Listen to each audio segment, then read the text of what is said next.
السلام عليكم ورحمة الله. إن الحمد لله نحمده ونستعينه ونستغفره ونعوذ بالله من شرور أنفسنا ومن سيئات أعمالنا. من يهده الله فلا مضل له ومن يضلله فلا هادي له، وأشهد أن لا إله إلا الله وحده لا شريك له، وأشهد أن محمدا صلى الله عليه وسلم عبده ورسوله.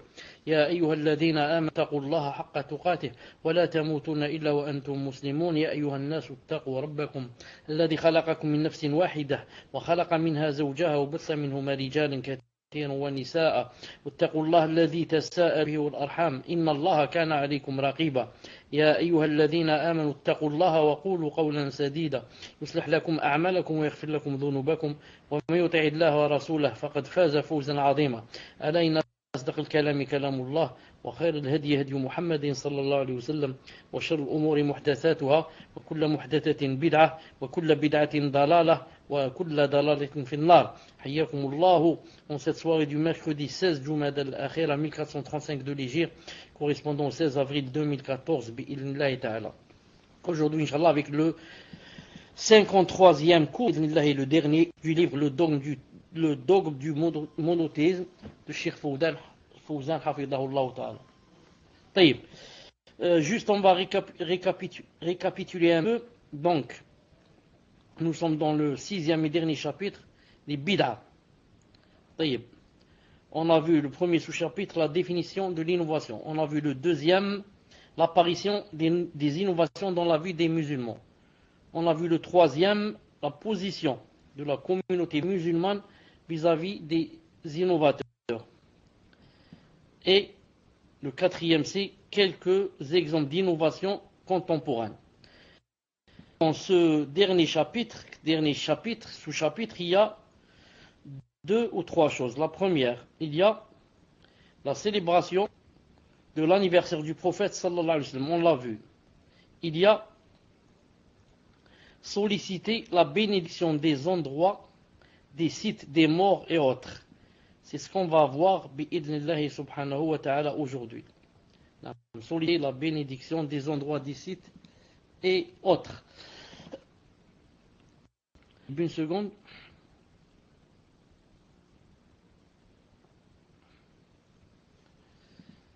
Le cheikh hafidahullah ta'ala dit: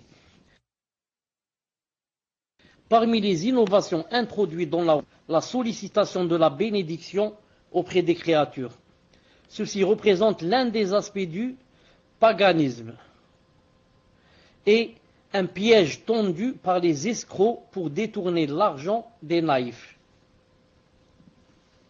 Le mot tabarruk signifie la sollicitation de la bénédiction, qui est l'attribution du bien à quelque chose et son accroissement. Je répète. Une seconde. Le mot tabarruk. Donc, on parle aujourd'hui du tabarruk, c'est-à-dire citer la bénédiction des endroits, ou bien des sites ou des morts. Le tabarruk, c'est la sollicitation de la baraka, de la bénédiction, qui est quoi? C'est quoi? Qu'est-ce que ça veut dire la bénédiction? Ça veut dire l'attribution du bien à quelque chose et son accroissement. Cheikh Hafidahullah ta'ala dit: mais ceci doit être sollicité auprès de celui qui le possède et qui en est capable. En l'occurrence, Allahu Azza wa Jal. C'est lui qui fait descendre la bénédiction et l'attribue à qui il veut. Quant à l'être créé, il ne peut accorder la bénédiction, ni la causer, ni la faire durer, ou la maintenir. Par conséquent, il n'est pas permis de solliciter la baraka, la bénédiction, auprès des endroits et sites, ou bien auprès de personnes ou mortes, car cela est considéré comme une pratique d'association shirk. Shirk, si le solliciteur croit que c'est l'objet de la personne sollicitée elle-même qui accorde la bénédiction. Maintenant, dans le cas, le solliciteur croirait que la visite ou le fait de toucher ou se frotter à l'objet en question n'est qu'un moyen de se procurer la bénédiction de la part d'Allah, dans ce sens, ça devient une cause menant à l'association Allah Azza wa Jal, ce qu'on appelle wasila ila shirk, un moyen qui mène au shirk. Donc je récapitule très vite.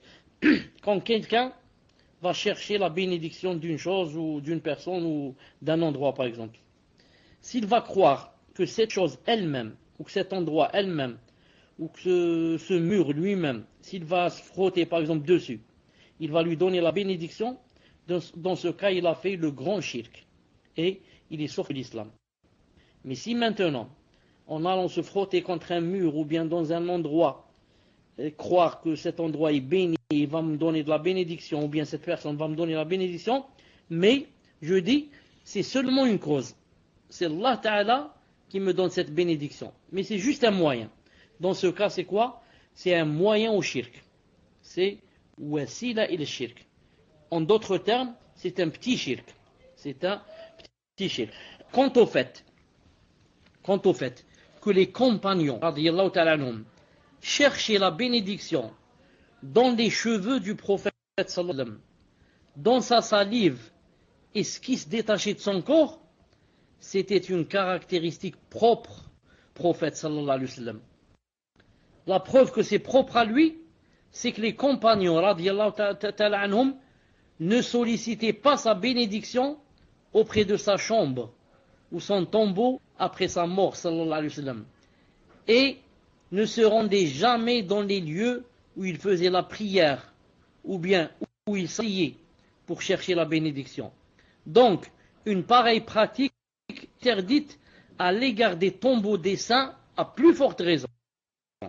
Car ils n'ont pas le statut du prophète sallallahu alayhi wa sallam. Et le prophète lui-même, on n'allait pas dans sa pièce, dans sa maison, dans les endroits où il s'asseyait, où il priait pour chercher sa bénédiction. Également, les sahaba ne recherchaient pas la bénédiction auprès des personnages pieux, tels que Abu Bakr ou Omar, radiyallahu ta'ala anhuma, et autres parmi les meilleurs compagnons, radiyallahu ta'ala anhum, ni de leur vivant, ni après leur mort. Ils ne se rendaient pas non plus à la grotte de Hira, ni au mont Sinaï, le mont sur lequel Azza wa Jal parle à Moussa. Taïb. Donc ils n'allaient pas dans ces endroits pour y prier ou pour invoquer Allah Azza wa Jal, ni aux autres montagnes que l'on dit renfermer les tombeaux de prophètes et autres, ni encore aux édifices établis à la mémoire d'un des prophètes. Les pieux prédécesseurs n'embrassaient pas et ne saluaient pas les endroits où le prophète sallallahu alayhi wa sallam priait régulièrement, que ce soit à la Mecque ou ailleurs. Il n'est donc pas permis d'embrasser ou de toucher l'endroit où le prophète alayhi wa sallam mettait ses nobles pieds et priait. Que dire alors d'un endroit où une autre personne que lui a prié ou dormi? Ça me rappelle le hadith de Omar ibn Khattab radiyallahu ta'ala anhu, que vous connaissez tous. Quand il est allé embrasser la pierre noire, qu'est-ce qu'il a dit? Il a dit, je sais que tu n'es qu'une pierre qui n'apporte ni bien ni refoule le mal. Et si je n'avais pas vu le prophète sallallahu alayhi wa sallam t'embrasser, je ne l'aurais pas fait. Donc moi, je ne te pas parce que toi, tu vas me ramener un bien, mais parce que le prophète alayhi wa sallam t'a embrassé. Là, c'est suivre le modèle du prophète sallallahu alayhi wa sallam. Donc, conclusion, il n'est donc pas permis d'embrasser ou de toucher l'endroit où le prophète alayhi wa sallam mettait ses nobles pieds et priait. Alors, qu'en est-il des gens qui vont embrasser et toucher les endroits où d'autres hommes prient? Ce sont des saints, ce sont des marabouts, ce sont je ne sais quoi, et ils vont là-bas, dans les lieux où ils ont prié ou bien où ils sont morts, ils vont là-bas se frotter, s'essuyer avec leur tombe, etc. Troisièmement, les innovations dans le domaine des cultes et du rapprochement d'Allah Ta'ala. Maintenant, on va parler des innovations dans le domaine des adorations et du rapprochement d'Allah Subhanahu wa Ta'ala. le cheikh dit, hafidahullah ta'ala, les innovations introduites de nos jours dans le domaine des cultes, les adorations sont bien nombreuses. La règle concernant les cultes, l'adoration, et la limitation à ce qui est appuyé par le Coran et ou la Sunna. Par contre, toute pratique qui n'a pas de preuve dans la religion est considérée comme innovation. Selon la parole faite sallallahu alayhi wa sallam, Man amila amalan laysa alayhi amruna fahuwa radd. C'est-à-dire, quiconque fait un acte qui n'est pas conforme à l'islam, alors son acte sera rejeté. Rapporté par Muslim. Donc la règle c'est quoi dans les adorations? La règle c'est que toute personne qui fait une adoration doit ramener une preuve que ce qu'elle fait c'est une adoration. C'est pas le contraire. Parce que certaines personnes vont inventer des choses, vont inventer des jours pour jeûner, des moments pour prier. Et quand tu lui dis pourquoi tu fais ça, il dit donne-moi une preuve que ce que je fais est bid'a et que Allah n'accepte pas de moi. Tu lui dis c'est le contraire. Ce que tu fais toi c'est quoi? C'est une adoration. Donc c'est à toi de donner une preuve que cette adoration est légiférée en islam. Donne une preuve que ce que tu fais comme adoration existe dans le Coran ou la Sunna. Pas à moi de te ramener une preuve que ce que tu fais n'existe pas. C'est plutôt une preuve que ce que tu fais existe. Car c'est ça la règle dans les adorations. Les cultes mis en pratique sans preuve sont nombreux de nos jours. C'est-à-dire les cultes qui sont des bid'a, qui n'ont aucun délit ni dans le Coran ni dans la Sunna, sont nombreux en notre temps. Et on va citer bi'idhnillahi ta'ala quelques-unes de ces. La première par exemple, prononcer l'intention au début de la prière en disant j'ai l'intention d'accomplir telle ou telle prière.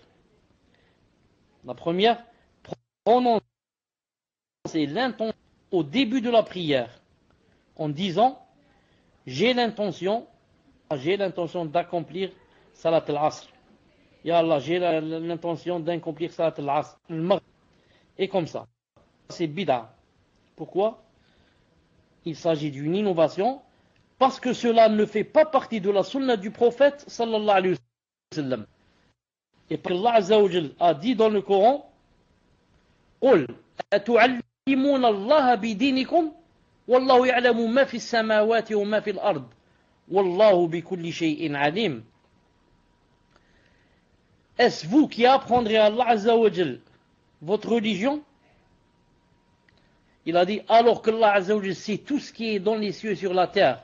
Et Allah Azza wa Jal est omniscient. 49, 16. Non. Tu veux apprendre à Allah subhanahu wa ta'ala la religion? C'est pas possible. C'est lui qui nous a légiféré la religion. Donc on peut monter des choses et dire que ça, Allah ta'ala aime ça.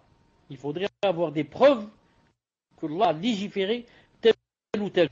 Donc je dis, il faut faire attention à la bid'a de quoi? Avant de dire Allahu Akbar pour commencer la prière, de dire Ya Allah, acceptez de moi telle prière. Et certains ajoutent d'autres choses. Ils disent Ya Allah, acceptez de moi, par exemple, Salat al-Dhuhr de tel jour, d'aujourd'hui jeudi. Et certains disent Ya Allah, acceptez de moi, Salat al-Dhuhr d'aujourd'hui jeudi, de telle année, 2014. Et certains ajoutent Ya Allah, acceptez de moi, Salat al-Dhuhr de tel jour, de telle année, dans telle mosquée, dans la mosquée. Et certains ajoutent là, de telle mosquée, derrière tel imam. Il cite même son nom. Derrière l'imam. Allah l'adhim. Regardez, une bid'a, yani, va pousser à une autre bid'a. Une bid'a va pousser à une autre bid'a, et comme ça. Subhanallah l'adhim. Ça c'est la première bid'a. C'est un exemple. Premier exemple. Un autre exemple. L'évocation, c'est-à-dire l'évocation faite en groupe après. l'évocation faite en groupe parmi la prière. Et on les cherche, ça se trouve. Non, le cheikh dit, hafidahullah ta'ala, car ce qui est légiféré à ce moment, c'est quoi? C'est la récitation individuelle des évocations rapportées dans la sunna. Non, la sunna c'est quoi? Quand la personne termine la salat, c'est terminé. Maintenant je suis devenu seul. J'ai dit salakum, maintenant je dis astaghfirullah tout seul. Astaghfirullah, astaghfirullah, astaghfirullah. Allahumma anta salam wa minka salam, tabarakta ya dal jalal wal ikram. Où je dis Allahumma a'inni ala dhikrik wa shukrik wa husni ibadatik. Et les autres évocations qu'il y a. Mais je ne les dis pas en groupe. Si je les dis en groupe, ça devient bid'a. Je dois les dire tout seul, bi'idhnillahi subhanahu wa ta'ala. Mais aussi les choses inventées qui rentrent dans la bid'a. Il y a aussi le fait, par exemple, de réciter la sourate, l'ouverture, dans les occasions. Après invocation. Et pour les morts, donc c'est la sourate al-Fatiha dans les occasions. Il y a une occasion par exemple, il te dit, on lit al-Fatiha. Que l'occasion soit de la joie ou du chagrin, on lit al-Fatiha. Ou bien, après chaque occasion, il lève les mains et commence à faire les invocations. Quand il termine, il dit, alhamdulillah, rabbil rahman, Fatiha. Ou alors, pour les morts, ils vont par exemple devant la tombe de quelqu'un, ou bien même dans la maison, et quand ils pensent, ils disent il Fatiha. Ils lèvent la main et ils disent alhamdulillah rabbil alamin rahman rahim, et comme ça. Beaucoup qu'on m'entend pas. Salam alaikum. Est-ce que maintenant vous m'entendez? Est-ce que vous m'entendez? Alhamdulillah. Donc ça rentre aussi parmi les bid'a, une chose que le cheikh n'a pas citée, mais ça rentre dans ce qu'il a dit lui, c'est-à-dire dans le fait de demander à lire le Fatiha dans des occasions. C'est quoi? C'est le fait de réciter la sourate al-Fatiha dans le aqd shara'i. Quand on va faire le mariage, le mariage c'est quoi? C'est le tuteur qui va dire devant deux témoins fiables au prétendant. Qu'est-ce qu'il lui dit? Il lui dit, je te donne ma fille, et il cite son prénom, ma fille en mariage. Et l'autre il dit, j'accepte. C'est terminé le mariage, ça y est, elle est déjà mariée. Et avant cela, il commence par, bien sûr, khutbat al-haja, inna alhamdulillah, nahmadu wa nasta'inu wa nastaghfiruh. Et il lui dit, je te donne ma fille, l'autre il dit, j'accepte. Deux témoins ont entendu, ça suffit. Mais certains disent, non, il faut quoi? Il faut lire sourate al-Fatiha. Taïb. Et si tu lui dis pourquoi, il te dit, ça s'appelle Fatiha et le couple. Fatiha c'est l'ouverture. Et le couple va ouvrir une nouvelle vie. Donc c'est concordant le fait de lire le Fatiha, ça tombe bien. On leur dit, nous, qu'est-ce qu'on leur dit? On leur dit, ça n'existe pas ça dans la religion. On ne peut pas inventer des choses. Le Fatiha c'est fait pourquoi? Pour lire dans la salat. Et c'est l'ouverture de la salat. Aucune prière n'est acceptée s'il n'y a pas le Fatiha. Comme a dit le prophète sallallahu alayhi wa sallam. Que ça soit obligatoire ou surérogatoire. Non. Ça me rappelle, il y a peut-être, je ne sais pas combien, 15, 20, 20 ans, 25 ans, je ne sais pas combien, on m'a invité à faire un aqd shara'i. Dans le quartier où j'habitais à Alger autrefois.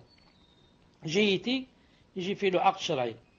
Et bien sûr, je n'ai pas lu le Fatiha, et pourtant je leur ai expliqué qu'il n'y a pas le Fatiha. Et ensuite, j'ai terminé, je suis parti faire Salat al-Maghrib. Ensuite, quand je suis revenu Salat al-Maghrib, j'ai rencontré quelqu'un.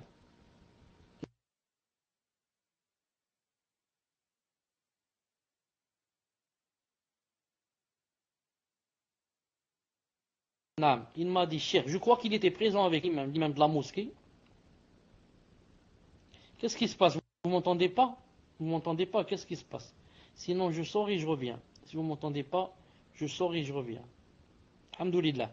Ils ont ramené l'imam de la mosquée. Qu'est-ce qu'il a fait? il a refait l'acte après moi.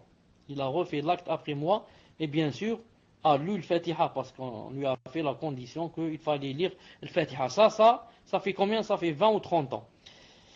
Et ça fait pas maintenant 15 jours. Ça fait pas 15 jours, j'ai été faire un acte, mais quand c'est la famille, je peux pas refuser. Quand j'ai terminé, on a commencé à faire les doigts à la personne, Allahumma barakallahu lak, baraka alik, jama'a bainakuma fi khair. Ensuite, son père, le père du prétendant, m'a dit, et pourquoi on va pas lire le Fatiha? Qu'est-ce que tu penses si on va...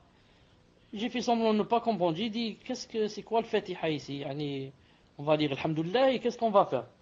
Il m'a dit, on lève les mains, on fait des doigts, on lit le Fatiha.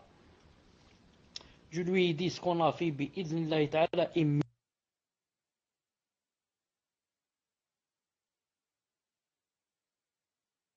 mieux que ce que tu pas te garantir. Attendez. Apaiser ton cœur, laisse-moi apaiser ton cœur, en te disant que ce qu'on a fait, Inch'Allah ta'ala, c'est la vraie sunna. Et c'est mieux que, qu'on va inventer des choses et lire le Fatiha. Et il a accepté, comme on dit, tant bien que mal. Tant bien que mal. Al-Muhim. Parmi les innovations qu'il y a aussi, par exemple, il y a l'organisation d'obsèques pour lesquelles on prépare à manger et on paye des récitateurs pour venir lire le Coran. Maintenant, dommage, dans beaucoup de familles, quand il y a un mort, qu'est-ce qu'ils font? Ils préparent à manger. Et la sunna, c'est quoi? La sunna, ce sont les voisins qui préparent à manger. Seulement à qui? Seulement aux parents du défunt et sa famille. Parce que les parents du défunt n'ont pas le temps. Quelqu'un qui a perdu son père, ou est-ce qu'il a le temps d'aller cuisiner? Donc ce sont les voisins qui leur cuisinent. À eux et à qui? Et à ceux qui sont venus peut-être de loin. Il y a qui sont venus à 200, 300 km. Il y a qui sont venus de France, d'Angleterre, des parents proches. Ceux-là, ils doivent manger. Qu'est-ce qu'ils font? Les voisins leur cuisinent. Mais maintenant, ce qui est dommage, c'est que les gens, subhanallah al-azim, préparent pour eux, et pour les étrangers aussi. C'est-à-dire, ils mettent des tables, et ils préparent, au lieu que ça soit le minimum, juste pour manger ce jour-là. Non, ils préparent même avec ce qu'on appelle, avec le dessert, la confiture, les gâteaux, toutes choses. Et maintenant, ce qui est très dommage, c'est qu'il arrive, dans beaucoup de cas, que tu passes devant la maison de certaines personnes et que tu vois les tables dehors et les gens assis, en train de discuter, de rire et de fumer la cigarette, Wallahi al-azim, que tu n'as aucune preuve. Est-ce que c'est un mariage ou bien ce sont les obsèques d'un mort? Wallahi al-azim, que tu ne peux pas savoir. Et que beaucoup plus tu vas croire que c'est un mariage. Beaucoup plus tu vas croire que c'est un mariage et c'est pas quelqu'un qui est mort. Ensuite on te dit non, c'est quelqu'un qui est mort. Tu dis subhanallah, à ce point. Non.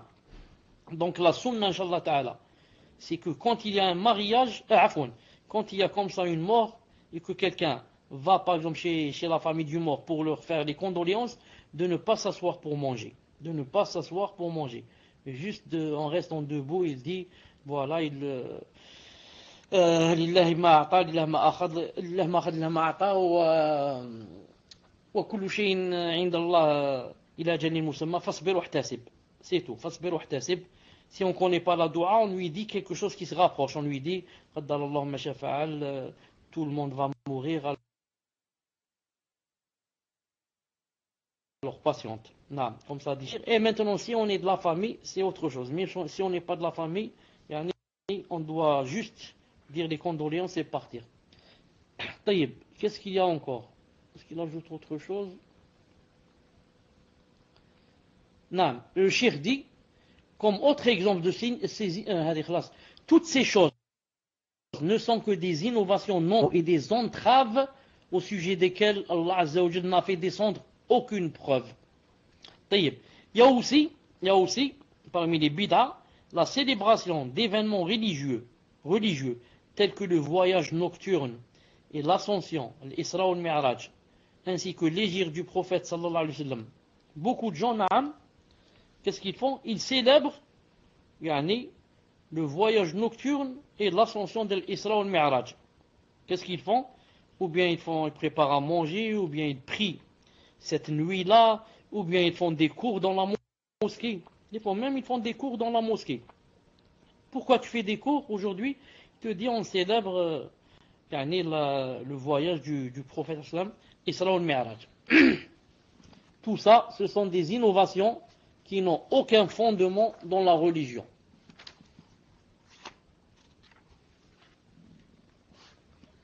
Il y a aussi, parmi les innovations,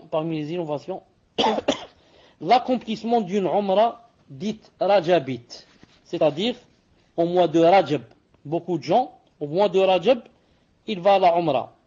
Et il a dans l'intention que si on va faire umrah au mois de Rajab, on a fait ce qu'on appelle une rajabite, donc on aura beaucoup de quoi? Beaucoup de récompenses pour cela.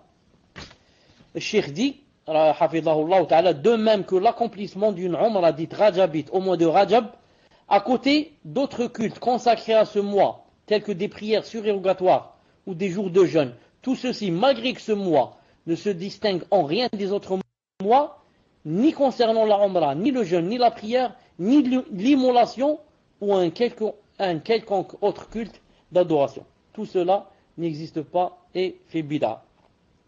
C'est bid'a. Il y a aussi toutes les sortes d'invocations soufis. Ce ne sont que des innovations et des inventions dans la religion, parce qu'elles contredisent les invocations prescrites dans la religion au point de vue du texte, de la façon de les réciter et du moment qui leur est consacré. Beaucoup de soufis et beaucoup de gens, par exemple, qu'est-ce qu'on sait nous? On sait que quand on termine chaque salat, qui est obligatoire, on lit Ayatul Kursi. On lit par exemple Qul huwallahu ahad. On lit Qul a'udhu bi rabbil falaq. On lit Qul a'udhu bi rabbin nas. Après chaque salat obligatoire. Il y a des soufis, non. Il va te lire des dhikr, des invocations que tu ne trouves ni dans le Coran ni dans la Sunna. Il te dit il faut lire ça 100 fois ou 1000 fois. Et mieux que cela, il te dit c'est mieux que de lire Ayatul Kursi ou alors Qul a'udhu bi rabbil falaq, Qul huwallahu, Qul a'udhu bi rabbin nas. Il te dit ça c'est mieux. A'udhu billah. Donc tu es devenu législateur. Toi maintenant donc, c'est toi qui légifères. Subhanallah l'azim, tu nous donnes des dhikr que tu as inventé de ta tête et tu nous dis il faut lire ça à la place de ce qu'a rapporté le prophète islam et tu as l'audace de dire que c'est mieux que quoi? Que ce qu'a rapporté le prophète sallallahu alayhi wa sallam. A'udhu billah, ça peut faire sortir de l'islam. Ça peut faire sortir la personne de l'islam. A'udhu billah. Les soufis, wallah al-azim, les soufis, ils sont vraiment dans l'égarement total. Ils ont inventé des dhikr qui n'existent ni dans le Coran ni dans la Sunna. Ils se fatiguent du matin au soir en disant telle et telle phrase 1000 fois, 10 000 fois, et comme ça. Ils se fatiguent. Ils ne savent pas que rien n'est accepté jusqu'à ce que ça existe dans le Coran et dans la Sunna. Sinon, ce n'est pas accepté. Pourquoi? Car ce sont des adorations. Naam. Ils rentrent également dans les bid'a. Et beaucoup de gens le font. Le fait de consacrer la nuit de la mi-Sha'ban, la moitié de Sha'ban, à la prière et sa journée au jeûne. Beaucoup de musulmans, quand c'est le 15 Sha'ban, qu'est-ce qu'ils vont faire? Ils vont jeûner le jour, la moitié de Sha'ban. Et cette nuit-là, qu'est-ce qu'ils vont faire? Ils vont prier, il y en a des 4, 6, 10 ou peut-être toute la nuit. Tu lui dis pourquoi? Il te dit car c'est la moitié de Sha'ban. Et la moitié de Sha'ban, d'accord, je suis d'accord que c'est la moitié de Sha'ban. Y a-t-il quelque chose dans le que c'est bien de jeûner aujourd'hui et de prier? Il ne va pas trouver. Il va te dire, moi, ça fait mon père, ça fait 40 ans que je le vois faire cette chose, moi je la fais. Ma mère, ça fait 40 ans qu'elle fait ça, moi je suis mes parents. Donc il suit ses parents au lieu de suivre le Coran et la Sunna, qu'Allah Ta'ala nous préserve. Rentre également dans les bid'a le fait de construire sur les tombes, et leur transformation en lieu de prière, le fait de s'y rendre afin de rechercher la bénédiction, la bénédiction, implorer les morts, tout cela, ça rentre dans les innovations. Le prophète sallallahu alayhi wa sallam, juste l'avant-dernière phrase qu'il a dite avant de mourir, il a dit attention, attention aux tombes. Il a demandé à Allah subhanahu wa ta'ala qu'il ne fasse pas que sa tombe soit un lieu de visite pour les gens, pour qu'il aille tourner autour d'elle, etc. etc. Tout ça, ça rentre dans le shirk, wal-iyadu billah. Surtout maintenant, si on va là-bas pour pleurer le mort, ça devient vraiment le grand shirk, wal-iyadu billah. Le shirk a dit, une autre invocation, il a dit, la visite des cimetières pour les femmes, il a dit, c'est aussi une innovation. Alors que le messager d'Allah sallallahu alayhi wa sallam a maudit celles qui visitent fréquemment les tombes, ceux qui les prennent comme lieu de prière, et ceux qui y allument des bougies.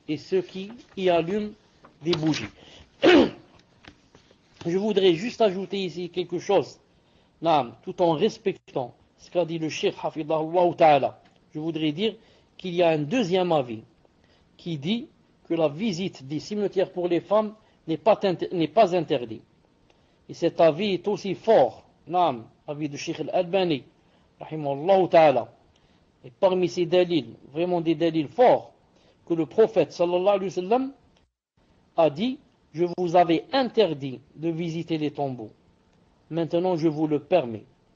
Et il n'a pas dit, je le permets seulement pour les hommes.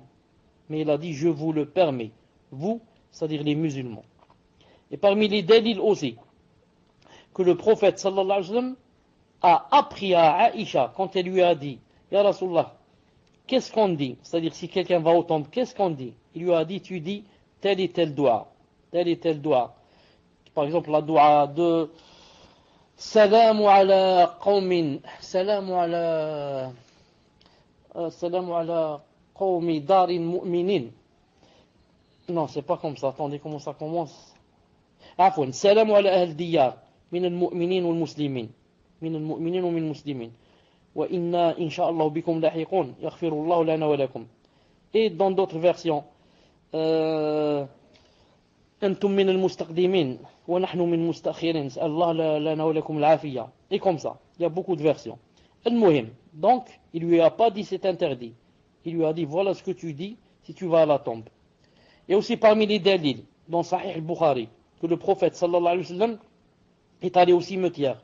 Il a trouvé une femme en train de pleurer, et même de plus ou moins lever la voix. Il lui a dit, Biri, ittaqillah usbiri, crains Allah subhanahu wa ta'ala et patiente. Elle lui a dit, éloigne-toi de moi.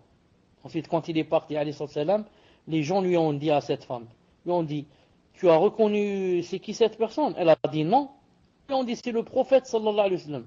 Tu as dit ça au prophète sallallahu alayhi wa sallam.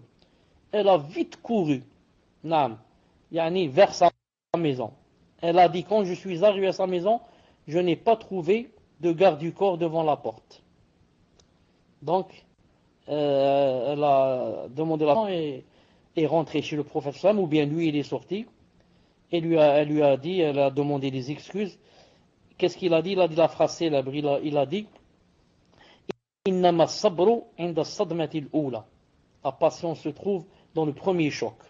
La patience se trouve le premier choc. Al-Muhim, le témoin c'est quoi? Il a trouvé devant la tombe en train de pleurer et de lever la voix. Il lui a dit crains Allah et patiente, et ne lui a pas dit pourquoi tu es allé visiter la tombe. Ensuite, pour terminer, d'autres dalils qui prouvent que quoi? Qu'il y a un avis fort qui dit que c'est permis à la femme d'aller visiter les tombes, c'est que le prophète sallallahu alayhi wa sallam a dit dans un hadith authentique, il a dit visiter les tombes, car ça fait larmoyer les yeux, ça donne les larmes aux yeux. Or, donner les larmes aux yeux, comme c'est demandé pour l'homme, c'est aussi demandé pour la femme. La femme, c'est bien aussi Qu'elle pleure, qu'elle pleure. C'est demander qu'elle pleure pour l'au-delà, ça. Donc, pourquoi y aurait-il une différence entre l'homme et la femme? Pourquoi c'est permis pour l'homme, interdit pour la femme? Dans un autre hadith authentique, il a dit, sallallahu alayhi wa sallam, visiter les tombes, ça fait penser à la mort. Donc, le fait que ça fasse penser à la mort, c'est bien aussi que ça fasse penser à la femme, pas seulement à l'homme. Et dans une troisième version authentique, il a dit, sallallahu alayhi wa sallam, visiter les tombes, ça fait penser à l'au-delà. Et l'au-delà, penser à l'au-delà. Comme c'est bien pour l'homme, c'est bien aussi pour la femme. Donc, pourquoi ça serait permis seulement pour l'homme? Et si quelqu'un va dire, non, mais le prophète a maudit celles qui vont aux tombes, on lui dit, non, le prophète a maudit les exagératrices, celles qui vont souvent. Comme il a dit, il a dit, le sahabi a dit, le prophète la'ana zawarat al-qubur.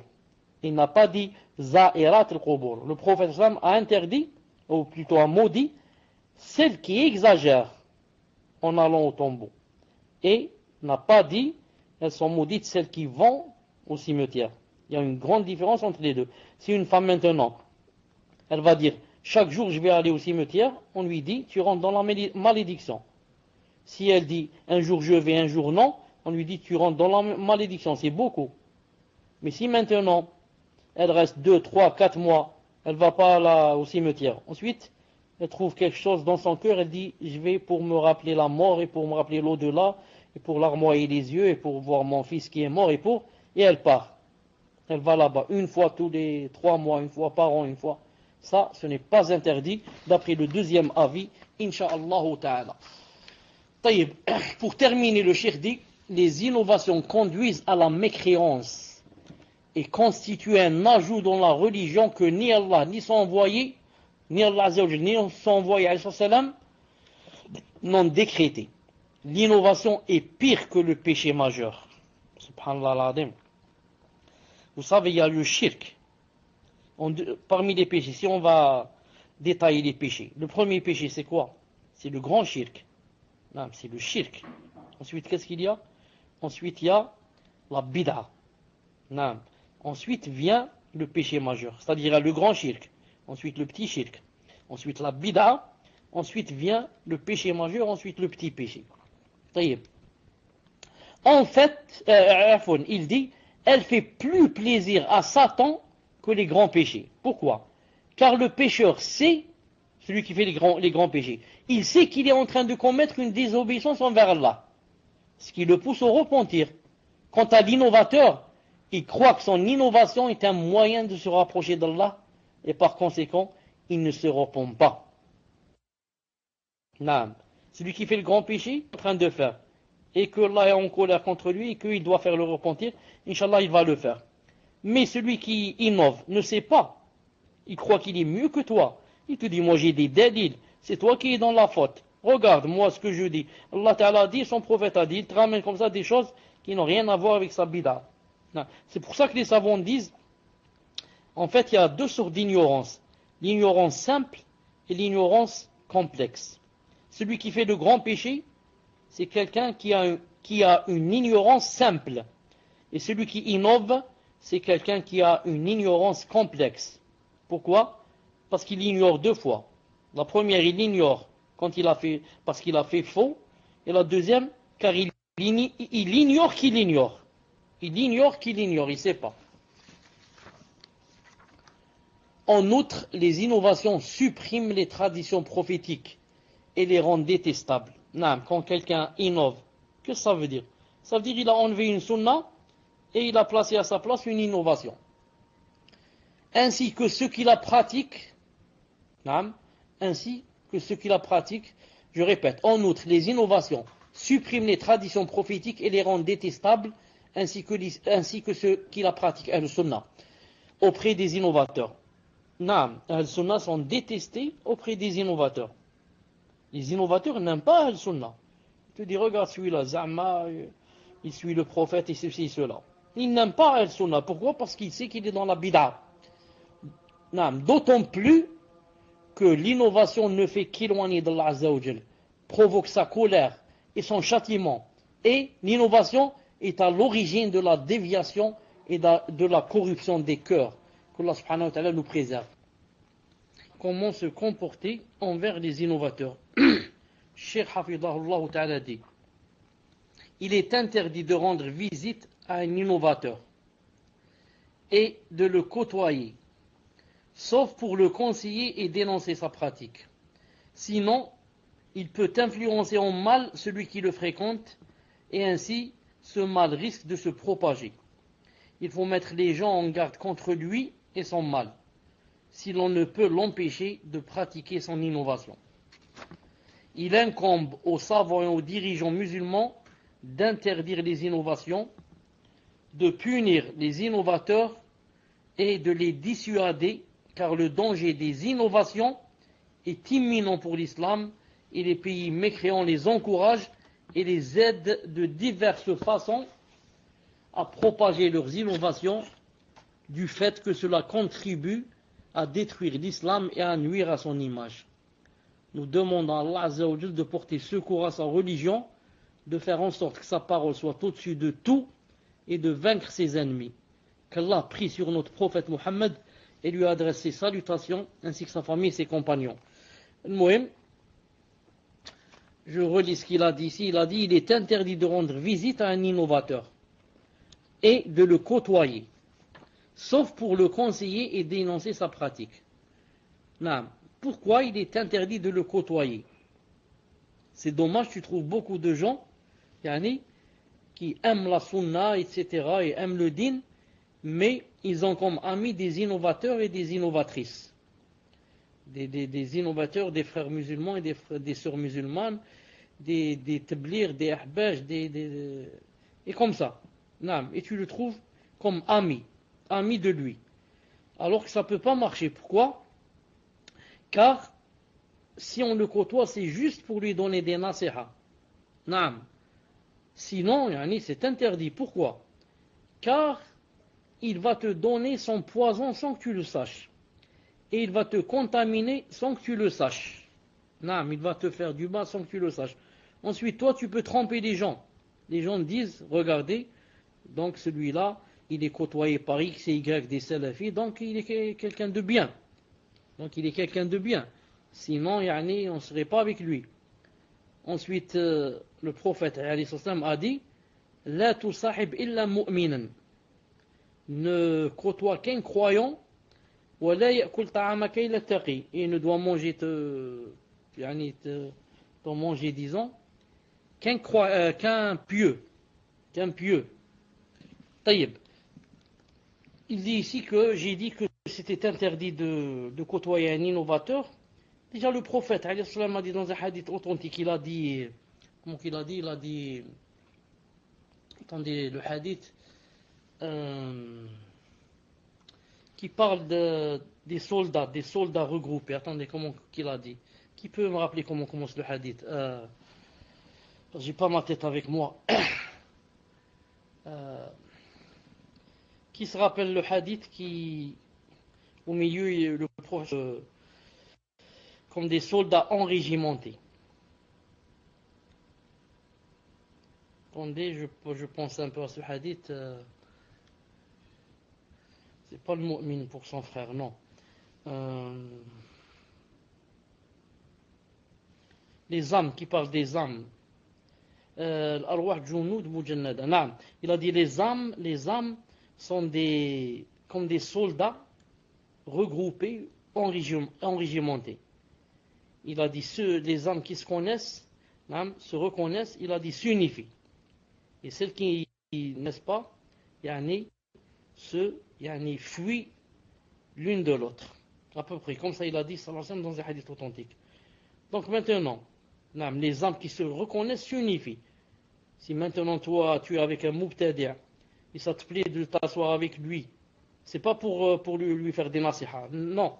Si c'est pour faire des nasiha, c'est permis. Mais c'est parce que ça te plaît de le prendre comme ami, d'être du matin au soir avec lui. Ça veut dire que vos âmes se sont unifiées. Vos âmes se sont unifiées. Et Vos âmes sont trouvées que vous êtes sur le même tempérament, même façon de penser, même. Donc vous êtes la même chose. Non. C'est pour cela qu'il faut prendre garde. Bi'idhnillah subhanahu wa ta'ala. طيب. Ensuite, ça me plaît beaucoup ce qu'a dit Cheikh l'Islam, rahimahullah ta'ala, quand il a parlé des innovateurs. Il parlait de ceux qui parlent de que Allah ta'ala s'incarne dans les personnes et que Allah ta'ala est partout, etc. Il a dénoncé leur bid'a. Ensuite il a dit, écoutez bien ce qu'il a dit, on doit punir, on doit punir toute personne, qui s'affilie à eux, ou les défend, ou fait leurs éloges, ou bien glorifie leurs livres, ou est connu qui les aide et les assiste. On doit punir aussi celui qui quoi, ou bien il a dit celui qui leur trouve des excuses, celui qui déteste leurs critiques, celui qui dit qui n'a pas compris ce qu'ils ont voulu dire, celui qui dit que j'ai pas compris ce qu'il a voulu dire dans ce livre, et ce genre d'excuses que ne peut dire qu'un ignorant ou bien un hypocrite. Mais plutôt il faudrait punir toute personne qui connaît leur cas et n'aide pas à se dresser contre eux. Car le fait de se dresser contre eux rentre, il a dit, dans les plus importantes des obligations. Pourquoi? Car ils ont corrompu la raison et la religion des gens, comme les chouyours, les savants, les rois, les princes. Et ils sèment la corruption sur terre. Et ils obstruent le sentier d'Allah aux gens. Subhanallah al-Azim. Subhanallah al-Azim. Une chose qu'on devrait écrire avec de l'or. Naam, subhanallah al-Azim. Qu'est-ce qu'il a dit? Une seconde avant cela, je répète, il a dit, on doit punir toute personne qui s'affilie à eux, qui dit moi je fais partie de ceux-là. Ou bien, c'est pas seulement faire partie à eux, mais aussi qui les défend. Ou bien qui fait leurs éloges, il dit ils sont bien, Allah. Ou bien qui glorifie leurs livres, il dit regardez leurs livres, sont masha'Allah. Ou bien qui les aide, les attire, les assiste. Et il a dit aussi, on doit punir celui qui critique leurs éloges. Attendez, c'est pas critique leurs éloges, celui qui déteste leurs critiques. Quand tu critiques quelqu'un, il y a des mubtadi'a devant lui, il n'aime pas. Il te dit, il ne faut pas les critiquer, tu fais de la médisance. Ah bon, je suis en train de faire la médisance. Je suis en train de montrer aux gens que cette personne est dangereuse dans le din, qu'elle dit des choses fausses, qu'elle obstrue le sentier d'Allah, qu'elle critique, sans le vouloir, elle fait la guerre à la sunna, cette personne. Cette personne, prêche le faux, le mal. Comment je le laisse faire? Non, ce n'est pas de la critique. Plutôt, quand je le critique, ce n'est pas de la médisance. Qu'est-ce qu'il a dit ici, Cheikh à il a dit, le fait de se dresser contre eux fait partie des plus importantes obligations. Quand tu te dresses contre eux et tu montres aux gens qui sont dans le faux et qu'il faut les éviter, tu as fait l'une des plus grandes, importantes, les plus importantes obligations et devoirs islamiques. Donc ça veut dire le contraire, ça veut dire si tu ne te dresses pas contre le mubtadi', tu ne le montres pas aux gens, tu ne fais pas, tu ne le critiques pas, tu ne fais pas de mise en garde contre lui, ça veut dire que tu as délaissé l'une des plus grandes obligations et des plus grands devoirs. L'un des plus grands devoirs envers Allah subhanahu wa ta'ala, tu ne l'as pas fait. Et envers les gens. C'est comme tu connais quelqu'un qui est escroc et qui vole les gens. Il est très connu. Ça fait des années qu'il fait ça. Et maintenant, tu sais qu'il va demander, il va emprunter de l'argent chez quelqu'un. Et tu ne dis pas à ce quelqu'un, tu ne dis pas attention, il ne faut pas lui prêter de l'argent, c'est un escroc. Et tu le laisses alors que tu sais qu'il va l'escroquer.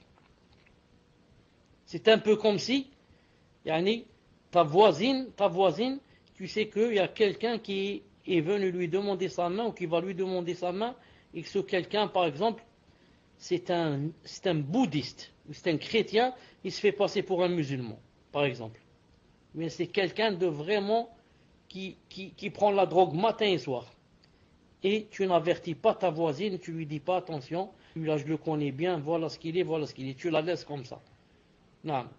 Alors ça c'est dans la dunya. Qu'en est-il maintenant celui-là dans le din? Regarde comment qu'il est dans le din et tu vas le laisser faire. Qu'Allah Ta'ala nous préserve. Ensuite, je voudrais vous dire une chose.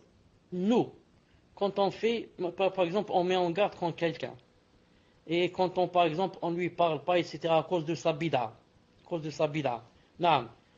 Ce n'est pas seulement à cause de cette personne, mais c'est aussi parce que c'est un bien pour nous. Non, car le fait, par exemple, de s'éloigner d'un innovateur, ça comprend au moins trois intérêts. Le premier intérêt, c'est l'intérêt de l'isoler. La personne qu'on vient d'isoler, c'est un intérêt pour elle qu'on va l'isoler. Elle-même, le mubtadi', quand on l'isole, c'est un intérêt pour lui. Quel intérêt il a? Regardez Allah Ta'ala lorsqu'il a cité dans le verset. وعلى الثلاثة الذين خلفوا إذا ضاقت عليهم الأرض بما رحبت وضاقت عليهم أنفسهم وظنوا لا ملجأ من الله إلا إليه ثم تاب عليهم ليتوبوا إن الله هو التواب الرحيم. Pour les trois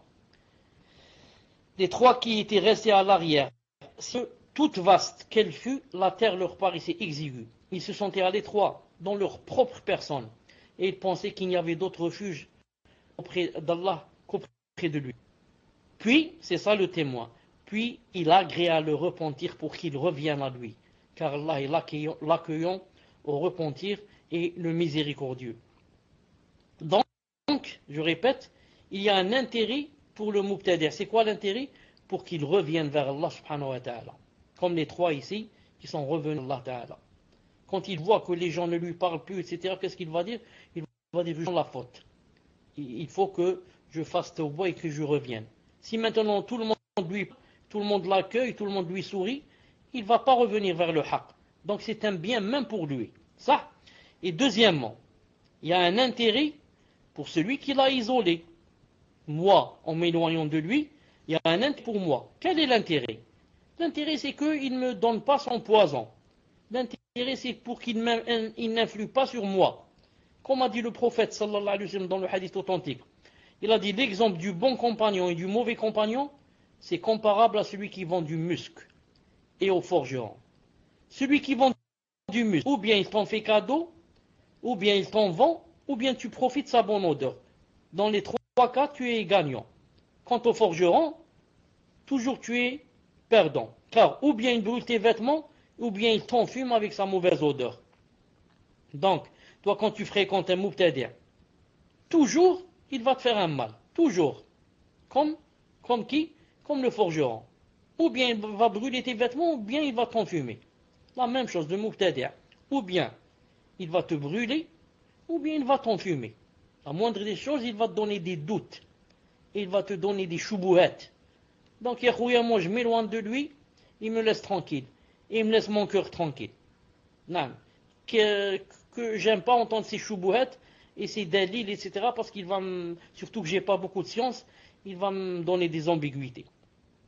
Par contre, quand je fréquente quelqu'un de al-sunnah, quelqu'un de salafi, quelqu'un qui a de la science, masha'Allah, c'est comme le porte du muscle.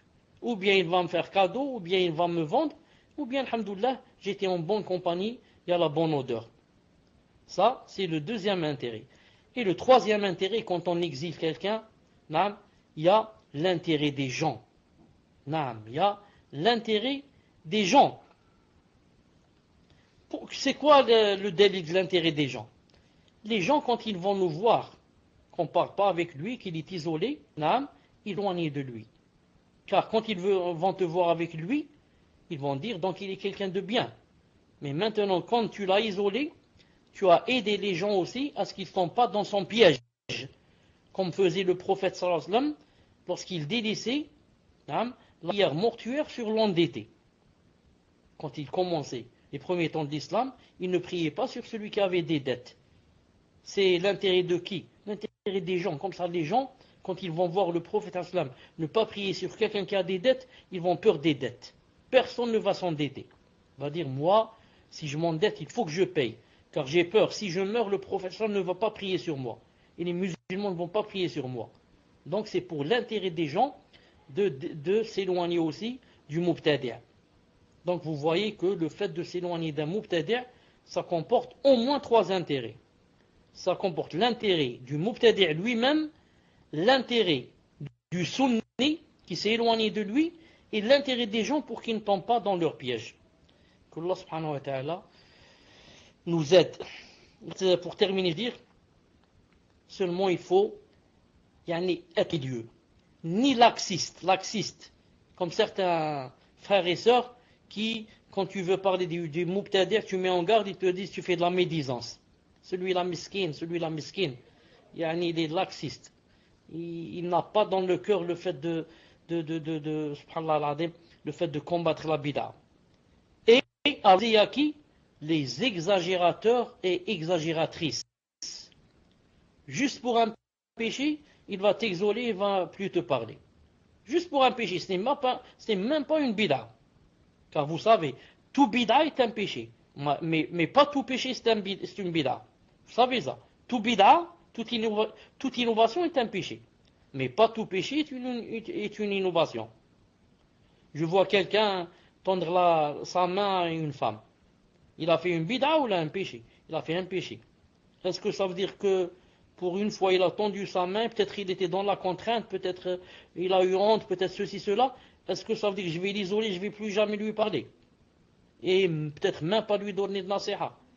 Non, lui dire je l'ai vu en tête à tête avec une femme, donc là celui-là je ne vais plus lui parler, je vais le quitter à vie, jusqu'à ce que je meure. Donc il y a ceux qui ont le laxisme et il y a ceux qui ont l'exagération. Et le meilleur d'entre nous, c'est celui qui est au milieu.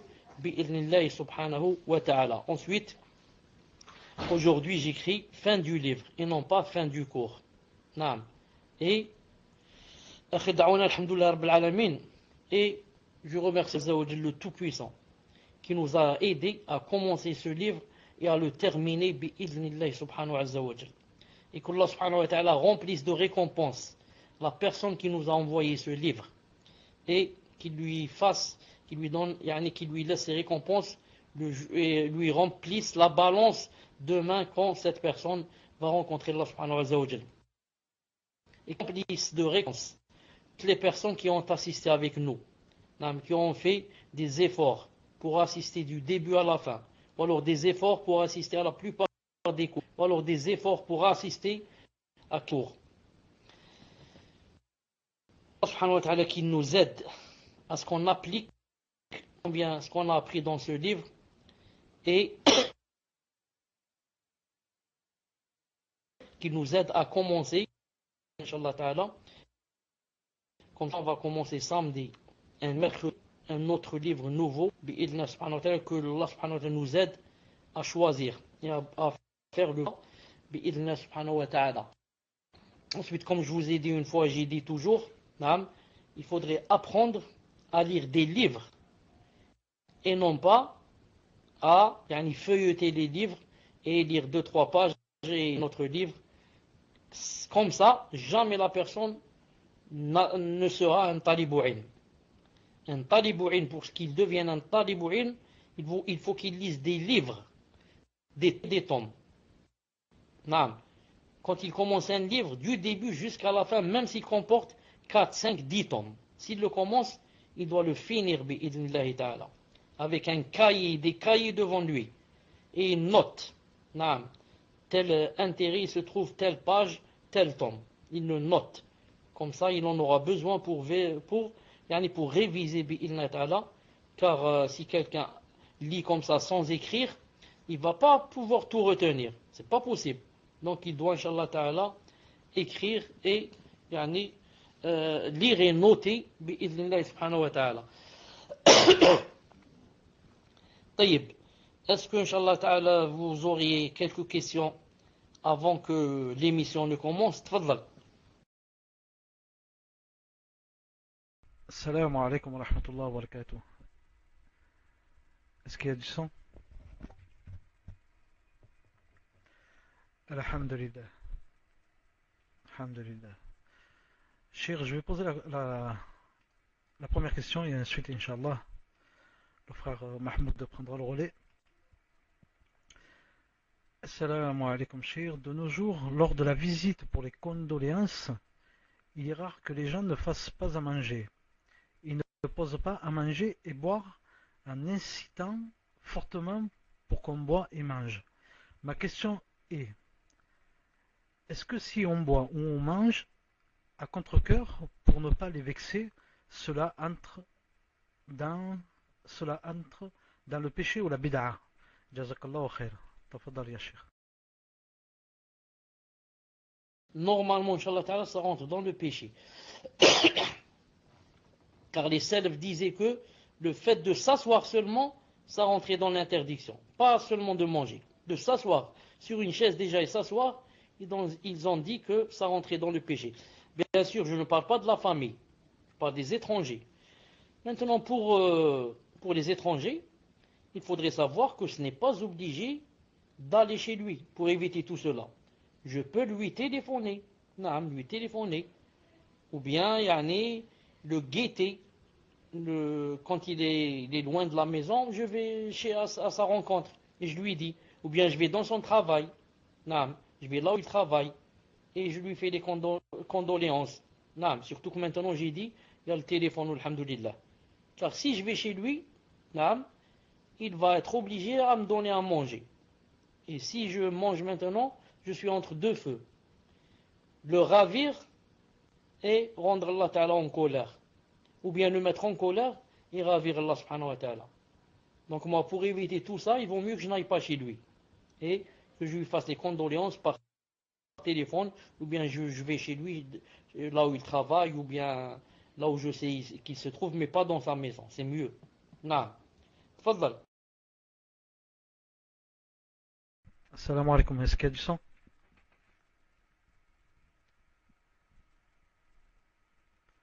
Alhamdulillah. Donc je prends le relais. Par contre, Mahmoud, je te demande de... Je vais t'envoyer les pseudos auxquels je me suis arrêté pour que tu puisses récupérer d'autres questions, Inch'Allah. Mais bon, j'en ai récupéré pas mal. Question suivante. Question d'un frère. Salam alaikum wa rahmatullah, Cheikh. Je suis un frère. Il y a quelques mois, je me suis rendu chez ma famille au bled, après la mort de mon grand-père. Rahimahullah. À mon arrivée, j'ai vu que ma grand-mère s'était vêtue de tout blanc pour faire le deuil de son époux. Nous lui avons dit et répété que cela n'était pas légiféré et qu'elle faisait une innovation, mais elle n'a pas voulu nous écouter. Et moi, n'ayant pas supporté le fait qu'elle s'habille de la sorte, j'ai alors décidé de ne pas loger chez elle toute la durée de mon séjour. Et j'ai informé la famille que je ne remettrai pas les pieds chez eux tant qu'elle ne changera pas ses vêtements. Ma question est, ai-je mal agi? Également, puis-je avoir votre numéro pour une question importante? Barakallahu fikum wa jazakallahu khairan. Je rappelle que Cheikh Inch'Allah mettra un numéro de téléphone en place, Inch'Allah, et lorsque cela sera fait, il nous avertira. Barakallahu fikum, tafadal Cheikh. Inch'Allah Ta'ala. Inch'Allah, dès que je mettrai le numéro en ligne, je vous avertirai, Inch'Allah Ta'ala. Quant à la personne, ce qu'elle a fait, ça rentre, Inch'Allah Ta'ala, ça rentre dans l'exagération. Ça rentre un peu dans l'exagération. Car la personne, toi, tu viens dit et montré. Et maintenant, c'est à elle de choisir. Non, on ne peut pas lui dire, ou bien tu enlèves les vêtements, ou bien je ne vais pas habiter ici, ou bien je ne vais plus te parler, ou bien ceci, ou bien cela. Non. Donc, si maintenant à cause de, elle a mis les vêtements blancs, et bien sûr ça ne se fait pas, il n'y a pas un habit spécial pour le deuil, à cause de cela, peut couper les liens avec ma grand-mère, ou je ne sais pas qui tu as cité exactement, dans ce cas ça devient grave. Nous tous, on va quitter nos familles, parce qu'il n'y a pas une personne dans notre famille qui ne fait pas des choses pareilles, qui ne fait pas des choses plus graves. Non. Mais par contre, il faut compter avec la personne et si je la déteste ou si je la hais cette personne, je hais ce qu'elle vient de faire. C'est pas elle-même la personne. Comme a dit Allah subhanahu wa ta'ala dans le Coran, une seconde, je vous cite le verset en français, je fais sortir en arabe. إني بريء مما تعملون بريء مما تعملون فإن عصوك فقل إني بريء مما تعملون فإن عصوك Non, regarde ce verset, Akhi. Allah Ta'ala dit فإن عصوك, il parle au prophète فإن عصوك فقل إني بريء مما تعملون. C'est-à-dire en français, mais s'ils te désobéissent, dis-leur, moi, désavoue ce que vous faites. Shura 216. Shu'ara 216. Mais s'ils te désobéissent, qu'est-ce que tu dis? Je désavoue ce que vous faites, et non pas, je me désavoue de toi. Il n'a pas dit, je me désavoue de toi, et je vais pas avec toi, et je vais aller à l'hôtel. Mais il a dit, je me désavoue de ce que tu as fait. De ce que tu as fait. Il y a une grande différence entre se désavouer de ce que tu fais et se désavouer de toi. Wallahu ta'ala alam. Mais, Inch'Allah, qu'Allah subhanahu wa ta'ala te récompense pour ta niya et pour avoir fait ça pour le din, etc. Mais, il faut suivre, Inch'Allah ta'ala, le juste moyen, le juste milieu, bi'idnillahi ta'ala. Tfaddal. Barakallahu fikum, Cheikh. Question suivante. Question d'une sœur. Cheikh, est-ce que cela rentre dans la malédiction si l'on visite souvent la tombe de son époux décédé, car il nous manque beaucoup? Jazakumallahu khairan. Tafaddal, Cheikh. Si on le fait souvent, on rentre dans la malédiction, d'un côté. Et de l'autre, on risque de rentrer dans la bid'a, dans l'i'tiqad, dans la aqida. Pourquoi? Parce que cette personne, si maintenant elle va aller souvent comme ça à son mari, il est possible qu'elle croie que son mari, donc, sans sa présence, ou que son mari sait quand elle vient, ou que son mari peut-être l'entend quand elle parle, et comme ça. Car, à force d'y aller, petit à petit, ces sentiments vont naître en elle, comme quoi il m'entend, comme quoi il sait que je suis venu, comme quoi il sait que je suis, comment dirais-je, fidèle. Preuve, il est mort et je suis souvent chez lui. Je dis à cette personne, Naam, taqillah subhanahu wa ta'ala, il n'y va pas souvent. Tu vas aller avec une bonne niya et tu vas revenir avec la malédiction d'Allah, qui est grave. J'ai vu tout à l'heure que Cheikh Fawzan, hafidahullah, Cheikh Ibn Uthaymin et beaucoup de savants contemporains d'Arabie Saoudite, de grands savants, disent carrément qu'il est interdit à la femme d'aller au cimetière, carrément. Et maintenant, si on a cité le deuxième avis, même si je suis convaincu du deuxième et pas du premier, mais j'ai bien dit que, à condition de ne pas exagérer, de n'y aller que de temps en temps pour la femme. Non. Sinon, la rentre dans la malédiction qu'elle craigne Allah subhanahu wa ta'ala. Tfaddal. Et si vraiment elle aime son mari et elle est fidèle à lui, etc., alors qu'elle lui fasse des doigts. Des doigts quand elle est dans sa chambre, dans le salon, cuisine, qu'elle lui fasse des doigts. Allah subhanahu wa ta'ala, ses doigts, bi'idnillahi ta'ala, si elle remplit les conditions. Tfaddal. Barakallahu fikum, Cheikh. Question suivante, question d'une sœur. Assalamu alaikum wa rahmatullahi wa barakatuh. Qu'Allah vous récompense, Cheikh, pour le temps que vous nous accordez. Une sœur demande, par rapport à la visite des tombes, est-il autorisé d'aller visiter les tombes des parents kuffar? Tafadal, Cheikh. Le prophète, sallallahu alayhi wa sallam, dans Sahih Muslim, est allé visiter le tombeau de sa mère, qui est morte, mushrika, associatrice, c'est-à-dire kuffar, kafira. Et il a demandé à Allah subhanahu wa ta'ala de lui pardonner, et Allah ta'ala, donc il a pleuré, sallallahu alayhi wa sallam, et a fait pleurer tous ceux qui étaient autour de lui. Ils lui ont dit pourquoi tu pleures? Il a dit je demandais à Allah Ta'ala que je lui demande le pardon, il n'a pas accepté. Et je lui ai demandé d'aller visiter sa tombe, il a accepté. Donc il est permis d'aller visiter la tombe d'un kafir. Naam. Surtout si c'est quelqu'un de la famille, comme a fait le prophète alayhi salam avec la tombe de sa mère. Sallallahu alayhi wa sallam. Tfaddal.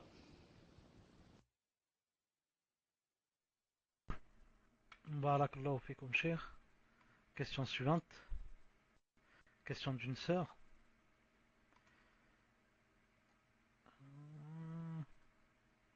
Tac, tac, tac. Je voudrais savoir s'il nous est pardonné toutes les innovations passées par ignorance et par suivi de traditions familiales. Une fois qu'on rentre dans le minhaj et qu'on soit sunna et qu'on suit la sunna, comment pour les convertir? Barakallahu fikum. J'espère que vous avez compris la question, cher. Tafaddal.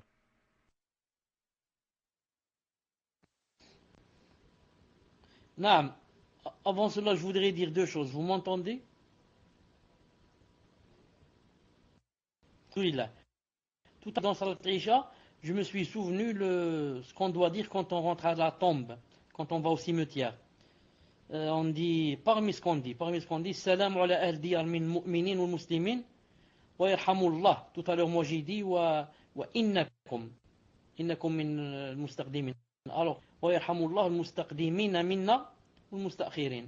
Wa inna, insha'Allah, lahiqun. Ça, c'est la première des choses. Là, quant à la question tout à l'heure, la sœur qui a dit, si elle va rendre visite à sa mère, yani qui est mushrika, qui est kafira, c'est-à-dire chrétienne ou autre. J'avais dit que c'était permis. J'ai cité le hadith du prophète islam qui est allé voir sa mère, yani morte. Et sa mère est morte sur le shirk.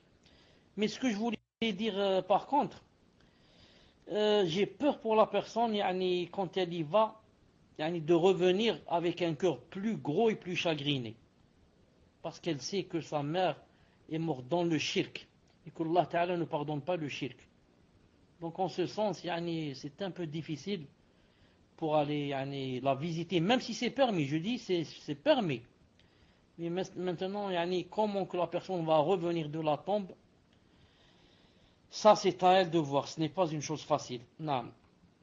Sauf si Allahu a'lam 3 fois.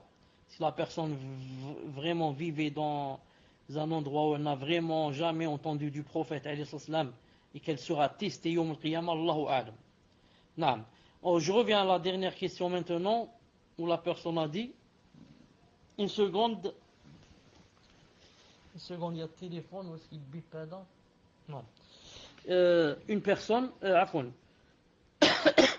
pour la réponse de la question, une personne, quand elle était dans la bid'a, etc., ensuite a connu le minhaj, et s'est impliquée dans le minhaj, et a fait le repentir du passé et a demandé pardon à Allah subhanahu wa ta'ala, le prophète alayhi salam a dit la tauba efface ce qui la précède.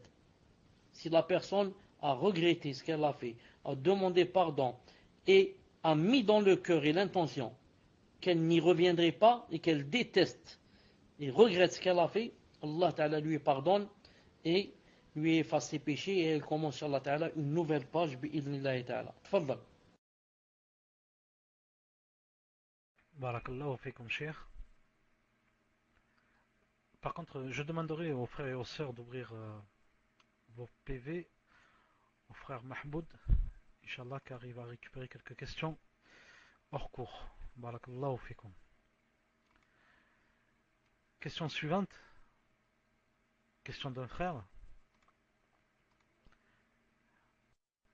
Le cheikh a dit que le fait de prononcer l'intention est une bid'a. Est-ce que la salat n'est pas acceptée? Est-ce que la salat n'est pas valide? Barakallahu fikum, cheikh. Tafaddal. On ne peut pas aller jusqu'à dire que la salat n'est pas valide, n'est pas acceptée. Ce qu'on peut dire, c'est que la personne a un péché. pour avoir yani, fait cette bid'a et pour avoir ajouté comme ça des choses. Naam. Et il se peut bien sûr que la personne soit ignorante et qu'elle... Il se peut que la personne soit ignorante et qu'elle ne sache pas. Celle-là, on lui apprend. Avant de dire que c'est un mubtadi', on lui apprend d'abord le din. Mais maintenant, si la personne, on lui a appris, on lui a donné des preuves, et elle est convaincue qu'il n'y a pas cette chose. Qu'il n'y a pas cette chose. Et après, elle va la dire, elle aura yani, vraiment des péchés, et c'est vraiment grave. Naam. On ne peut pas dire que la salat est nulle, parce que ce qu'elle a dit, quand elle a dit Allah a accepté de moi salat al-dhuhr ou salat al-asr, etc., c'est une chose qui n'est pas dans la salat. C'est avant la salat, elle a dit ça. Si elle avait dit ça à l'intérieur de la salat, peut-être que sa salat serait nulle. Mais là, elle l'a dit avant la salat. Donc, elle a fait le péché avant de dire Allahu Akbar et avant de commencer la salat. C'est pour ça qu'on ne peut pas dire d'elle que sa salat est nulle. Naam. Tfadal.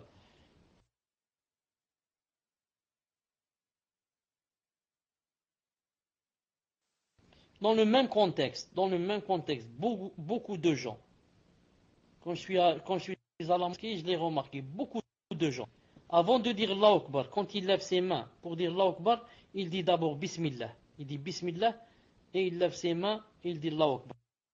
C'est une bid'a. Ça aussi c'est une bid'a. Il n'y a ni dans le Coran ni dans la Sunna qu'avant de dire Allahu Akbar, on dit Bismillah. Certes, si la personne par exemple était assise et maintenant elle va se lever yani, pour prier. Et en se levant, elle a dit Bismillah. C'est-à-dire, au nom de Dieu, je me lève. Pas grave. Mais croire qu'avant de dire Allahu Akbar, je dois dire Bismillah, ça rentre dans la bid'a. Tfadal. Barakallahu fikum, Cheikh. Je vais poser la prochaine question, Inch'Allah, et ensuite je laisserai le relais au frère Ibn Mohammed en lui expliquant que nous sommes aux questions-réponses et que les questions sur le cours, c'est la dernière que je vais poser, et ensuite on va poser des questions hors cours que le frère Mahmoud a récupéré, Inch'Allah. Question suivante, question d'un frère. Je voulais savoir si les gens qui font des du'as avec Al-Fatiha se basent faussement sur le hadith qui dit qu'il n'y a pas d'invocations qui ne sont pas exaucées avec Al-Fatiha. Je ne sais pas si vous avez répondu à cette question la fois dernière, car je me suis endormi. Je voulais savoir si vous avez déjà entendu que Adam et Ève se sont mariés et ils ont récité Al-Fatiha ou le Tashahhud. Car une fois, je suis allé à un mariage, avant de réciter Al-Fatiha ou le Tashahhud, la personne a dit cela. Ah, subhanallah, j'ai pas la suite, Cheikh, désolé. Je pensais avoir la suite et je ne l'ai pas. Donc on va passer à une autre question, Inch'Allah. Désolé. Une sœur souhaitant se marier. Ah si. Ah. En fait, Cheikh, c'était la fin. On me dit que c'était la fin.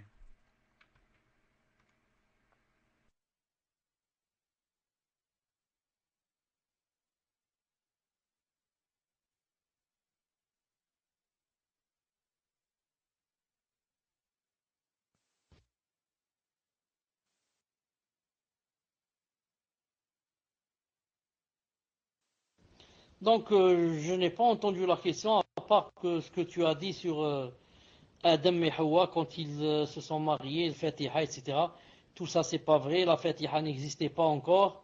La Fatiha, Allah Ta'ala l'a fait descendre dans le Coran. Naam. Il n'y avait pas la Fatiha avant cela. Et tout ça, ce sont des contes. Ce sont des contes.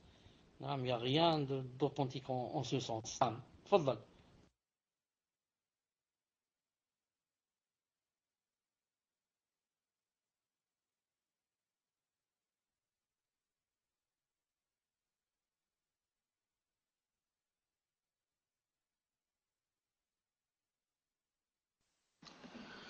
بسم الله الرحمن الرحيم الحمد لله رب العالمين والصلاة والسلام على نبينا محمد وعلى آله وصحبه أجمعين السلام عليكم ورحمة الله وبركاته Je prends en cours, on m'envoie les questions, ou autre, je sais pas. Pourquoi les frères ne veulent pas continuer à lire? Inch'Allah, pour ne pas perdre de temps. Donc, question d'un frère qui dit: une sœur souhaitant se marier voudrait savoir sur quel wali s'appuyer si son père est décédé.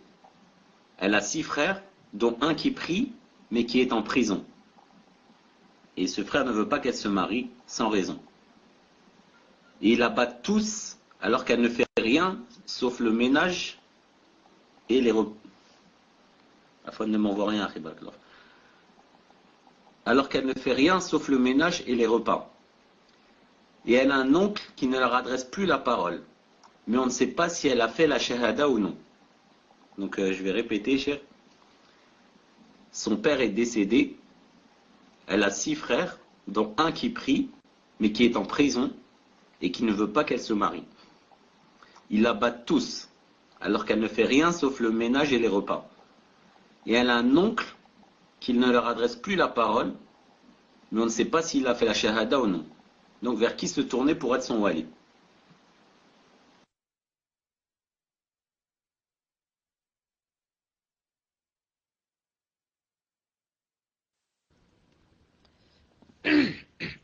Elle a cité qu'elle avait d'autres frères, 5 ou là. 5 frères ou là. Si maintenant elle est dans le besoin de se marier et voit ou elle sent qu'elle doit se marier, elle peut une plainte, si je puis dire, ou demander de la marier dans un consulat. Si elle est en France, dans un consulat islamique. Non. Si elle est au Maroc, plus facile. Chez les Adoul, parce qu'ils ont ça dans le consulat du Maroc, etc. Partout il y a ce qu'on appelle les Adoul qui marient. Non. Sinon, elle sera obligée de voir un imam. S'il n'y a qu'un imam qui la marie et que ses frères ne veulent pas la marier. Non. تفضل.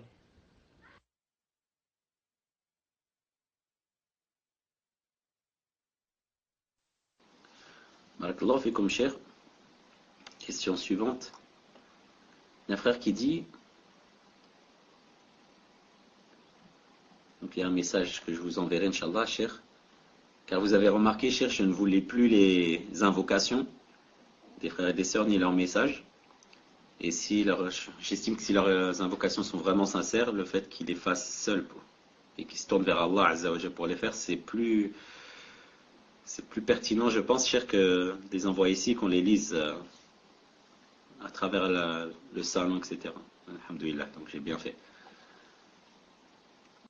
En tout cas, barakallahu fikum, donc on lit tout ça et jazakumullahu khaira pour ces messages très touchants. Et donc la question, cher, donc il pose la question d'un frère qui dit: j'ai été pris en stage dans une société. Après réflexion, j'ai compris que le directeur de la société m'a pris en stage parce qu'il connaissait mon père et qu'il l'appréciait. À l'issue du stage, il se pourrait que je sois engagé. J'ai peur que l'on ne crée un poste pour moi juste parce que je suis le fils d'un tel. Dans ce cas, je ne pense pas que ce soit un poste halal, cher. Et même je crains que le stage que je suis actuellement en train de passer ne soit pas halal. Qu'est-ce que vous en pensez, cher?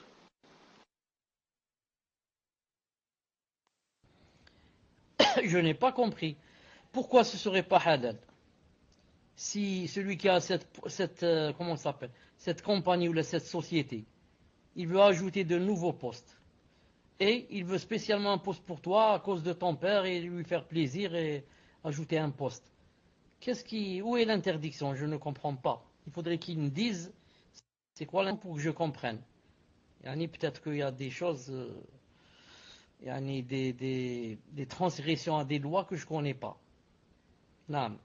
Sinon, si quelqu'un a une compagnie, il veut faire travailler quelqu'un à cause de son père ou à son grand-père, où est l'interdiction? Tfadal.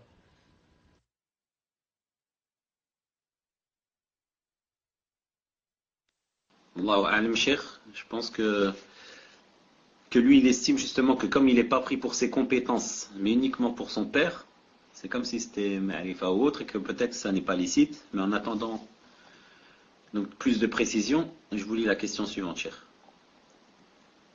Et si les frères Fawzi et Mahmoud peuvent se mettre d'accord pour savoir qui m'envoie les questions, parce que j'en reçois des deux côtés. Donc mettez-vous d'accord, barakallahu fikum. Et donc la question du frère est, un frère m'a dit qu'il avait lu que Cheikh al-Islam, Ibn Taymiyyah, rahimahullah, avait dit qu'il était souhaitable que la fille se fasse exciser, c'est-à-dire la circoncision de la femme. Je voulais avoir quelques explications là-dessus et l'avis de tous les savants de la Sunna concernant ce sujet-là. Et quel est l'avis le plus fort, cher? Pour regrouper l'avis de tous les savants, c'est un peu difficile, mais si vous pouvez me dire, cher, quels sont les différents avis par rapport à l'excision, et c'est eux qui semblent le plus fort. Barakallah fait comme cher.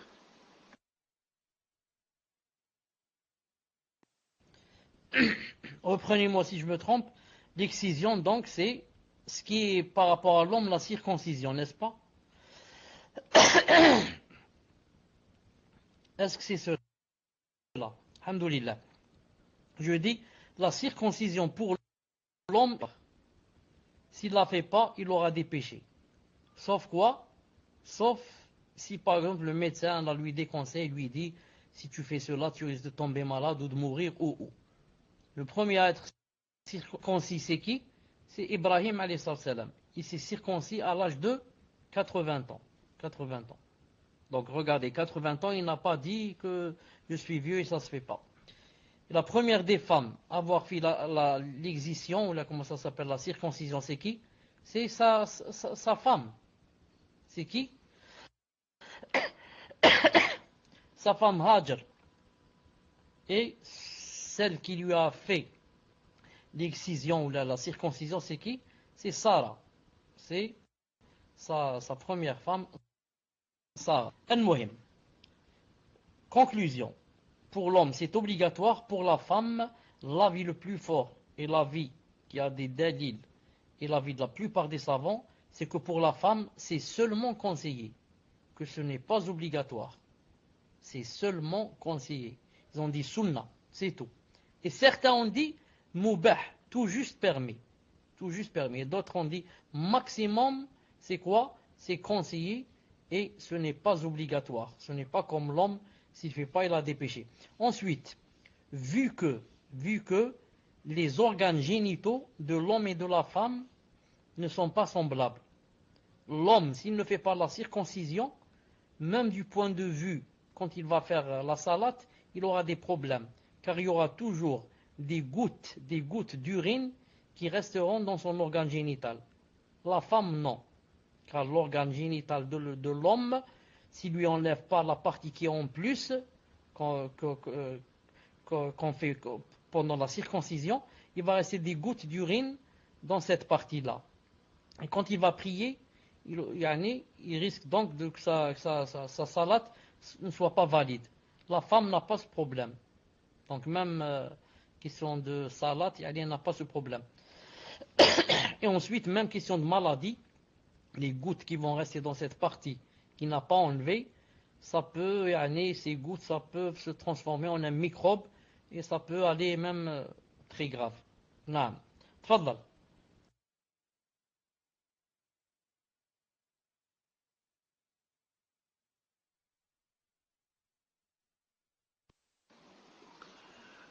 Barakallahu fikum, cher. Donc question suivante d'un frère qui dit: est-il permis à un homme de partir étudier la science, que ce soit l'arabe, aqida ou autre, dans un autre pays, comme l'Égypte, l'Arabie, etc., en laissant sa femme seule avec les enfants en France? Si cela est permis, cher, combien de temps le mari peut-il laisser son épouse seule? Barakallahu fikum. Cela est permis, bi'idhnillah subhanahu wa ta'ala, après quoi? Après qu'il y ait accord entre lui et sa femme. Si maintenant, sa femme lui dit, tu peux t'absenter, par exemple, une année, et lui, il sait qu'en allant étudier une année, il n'aura pas de problème. Car maintenant, s'il va étudier, ensuite ne pas se retenir, et a'udhu billah tomber dans la zina, Donc c'est quoi ces études? Il vaut mieux que je reste ma femme ignorant plutôt que j'aille demander la science et tomber dans la zina. Ça c'est par rapport à lui. Mais s'il sait que en allant étudier, lui il se retient, masha'Allah, et que elle, à cause de lui, elle va tomber dans la zina, a'udhu billah. Donc à quoi ça sert que je devienne savant et que ma femme tombe dans la zina? Donc maintenant, il faudrait qu'il soit sûr de sa part et elle, qu'elle soit sûre de sa part et ils se mettent d'accord que, par exemple, elle dit je peux pas, par exemple, me retenir plus de 3 mois, ou bien 2 mois, ou bien 4 mois, ou bien, ça dépend de la femme et ça dépend de lui. Ils se mettent en accord et ils voient, Inch'Allah Ta'ala, comment et quelle est la durée qu'ils vont choisir, bi'idhnillahi subhanahu wa ta'ala. Voilà la réponse, Inch'Allah Ta'ala. Tfadlal. Car les hommes et les femmes ne sont pas tous et toutes pareils.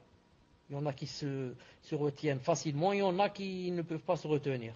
Naam, tfadlal. Barakallahu fikum, Cheikh. Je tiens juste à faire une petite précision. Quand je parlais tout à l'heure des invocations, je disais pas que vous n'étiez pas sincère. Ce que je voulais dire, c'est que faites-les de préférence en vous tournant vers Allah Azza wa Jal dans sujoud ou autre. C'est-à-dire, quand vous êtes seul avec Allah Azza wa Jal, faites des invocations sincères, que ce soit pour vous, pour l'ensemble de la communauté, en même temps pour Cheikh. Et quand c'est fait ainsi, en plus, bi'nillah al-malaika vont dire Amin, et pour vous la même chose. Donc tout le monde est gagnant, bi'nillah Azza wa Jal. Et donc, question suivante, question d'un frère qui dit j'ai mon oncle maternel qui est dans la secte des Tablir. Dois-je quand même arrêter de le visiter et de l'appeler Cheikh? Barakallahu fikum.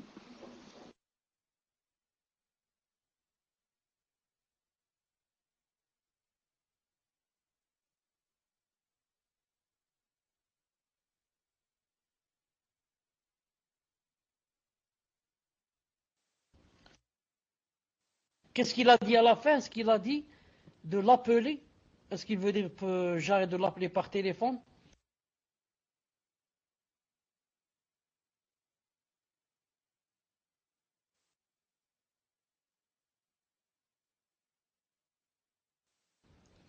En fait, il ne faut pas oublier une chose. Il ne faut pas oublier que quand c'est quelqu'un de la famille, qu'il a un autre droit sur nous. Quel est le droit? Le droit de la famille. Non. Quand c'est une personne que je ne connais pas, une personne qui n'est ni de ma famille ni mon voisin, celui-là, naam, je lui fais des nasiha, quand il n'arrête pas, je coupe court avec lui. Mais maintenant, quand c'est quelqu'un de ma famille, il y a le fait, yani, relation religion et relation famille. Même si je le coupe côté religion, il reste toujours le côté familial que je ne dois pas couper. Naam, sauf si vraiment, yani, cette personne, elle va me faire du mal dans mon din et comme ça. Donc moi je dis à cette personne, puisque c'est ton oncle, naam, à chaque fois, Inch'Allah Ta'ala, qu'il y a l'occasion de le rencontrer et de lui parler, parle-lui. On ne sait jamais s'il revient ou s'il ne revient pas. Naam. Et maintenant, personne ne t'oblige de le fréquenter. Il y a une différence entre ne pas couper les liens et entre fréquenter la personne. Personne ne t'oblige à fréquenter cette personne. Naam. Pour ne pas couper le lien, si c'est une personne âgée, etc. Pendant l'Aïd, tu lui téléphones par exemple, ou quand il tombe malade, etc., pour demander après lui, car je ne coupe pas les liens familiaux. Mais reste maintenant, pour le fréquenter, je ne le fréquente pas. Non, je ne le fréquente pas et je déteste ce qu'il fait. Et je suis contre ce qu'il fait. Et je suis chagriné de ce qu'il fait. Non. Voilà, Inch'Allah Ta'ala, la réponse. Wallahu Ta'ala alam. Tfadlal. Barakallahu fikum, Cheikh. Question suivante d'un frère qui dit mes parents ne sont pas mariés, mais ils sont ensemble depuis que ma mère a 15 ans et mon père 18 ans. Mes deux grands-pères se sont rencontrés et mis d'accord sur le fait que le père de ma mère a donné la tutelle au père de mon père. Je répéterai à la fin. Afin que ma mère puisse vivre avec son père de manière officielle auprès de l'État français. Sans faire de halal, ma question est donc de savoir si mon épouse et mes filles doivent ou non porter le voile devant mon père. Par contre, la personne n'a pas précisé. Par contre, la personne n'a pas précisé si ce sont des musulmans ou pas. Et je ne sais pas si vous avez besoin de cette précision ou pas. Je répète quand même. Donc, ses parents ne se sont pas mariés. Mais ils sont ensemble donc depuis longtemps. Les deux grands-pères, donc le père de son père et le père de sa mère, ils se sont rencontrés et ils se sont mis d'accord que le père de sa mère a donné la tutelle au père de son père, afin que sa mère puisse vivre avec son père de manière officielle auprès de l'État français. Donc sans faire de halal. Même en essayant de suivre, moi j'ai pas très bien compris. Mais cher, je sais pas si vous avez compris. Je la mets dans le salon. C'est mieux.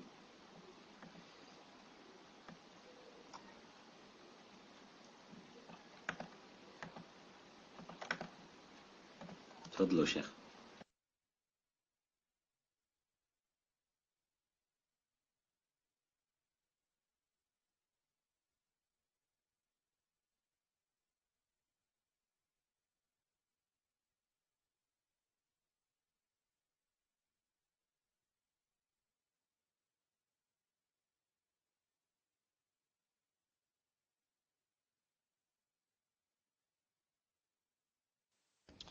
طيب, tout le monde sait que, donc son grand-père, non, tout le monde sait que deux personnes vivent ensemble sans se marier et qu'ils ont des enfants, que la plupart des savants disent que ce ne sont pas leurs enfants.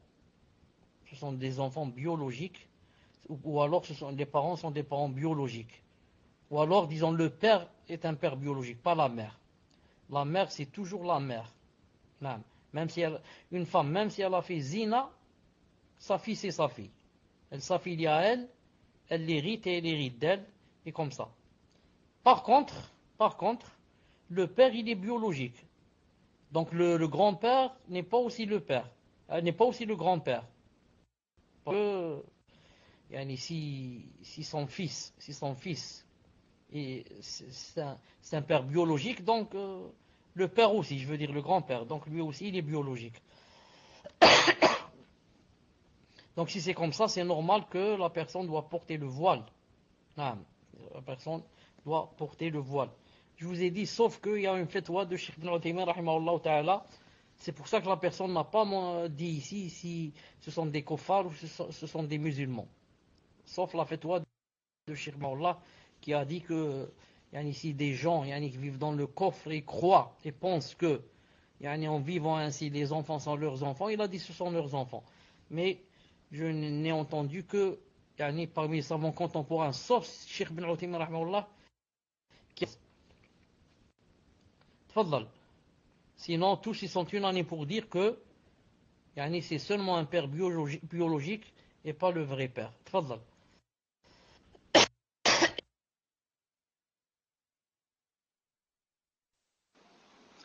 Barakallahu fikum cher.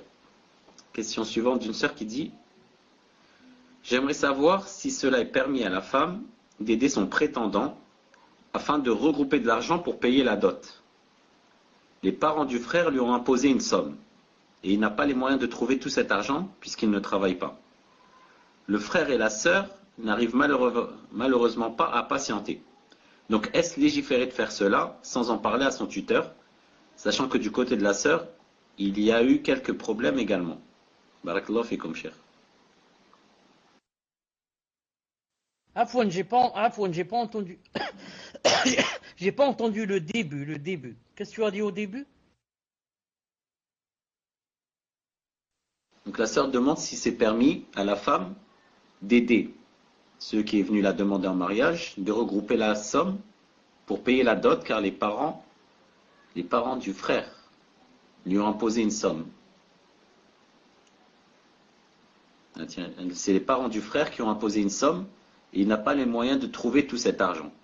Donc apparemment ce sont ses parents à lui qui lui ont imposé de trouver une somme avant de se marier il n'a pas encore regroupé cette somme, il n'a pas les moyens de regrouper cette somme, et elle veut savoir si elle peut l'aider, elle, à regrouper.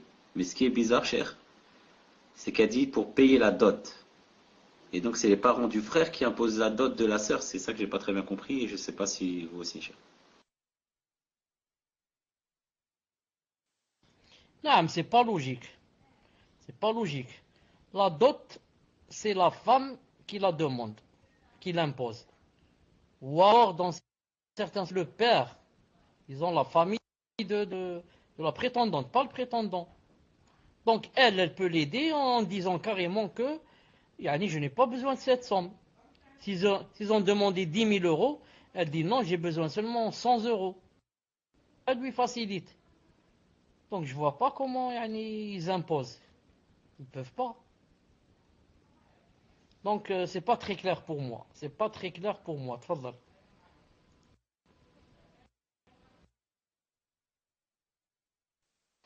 Naam, naam. Donc on demande à la sœur si elle peut apporter des précisions. Inch'Allah khaira. Et tfadal akhi Fouzi, apparemment il a une question sur le cours. Assalamu alaikum, est-ce qu'il y a du son?